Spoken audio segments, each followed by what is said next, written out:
এই মেয়ে, তোমাকে না বলেছিলাম সুপারভাইজার সাথে কথা বলতে বলেছিলা? জি আপু। এদিকে আসো।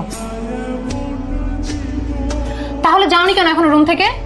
আপু কোথাও কোনো সিট খালি নাই, সুপার বলছে এই রুমেই থাকতে। ও আচ্ছা, সুপার বললো এখানে থাকতে, তাই তুমি আবার এই রুমে চলে আসছো। আর আমি যে তোমাকে এই রুম থেকে যেতে বললাম সেটা? আপু আমি বলছিলাম সত্যি, অন্য কোনো রুমের সিট খালি থাকলে আমি নিজেই চলে যেতাম। অন্য কোনো রুমে সিট আছে কি নাই সেটা আমার দেখার বিষয় না। তোমার সাথে আমি রুম শেয়ার করতে পারবো না, তুমি এই রুম থেকে বেরো। আপু আর কয়েকটা দিন থাকি। কয়েক মিনিটও না, বাইরে চেয়ার আছে, ওই জায়গায় গিয়ে বসে থাকো। যাও রুম থেকে যাও, আমি এখন রুমে রেস্ট নিব। তুমি যাও এখন রুম থেকে। তুমি এখানে কি করছো?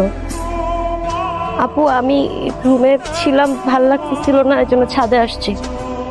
একদম মিথ্যা কথা বলবা না। কাকুন তোমাকে রুম থেকে বের করে দিয়েছে তাই না? না আপু, আমি নিচ থেকে আসছি। আমি সব জানি। তুমি কি ভাবছো আমি কিছু লক্ষ্য করিনি? আমি সবই লক্ষ্য করি, না আমি কিছু বলি না।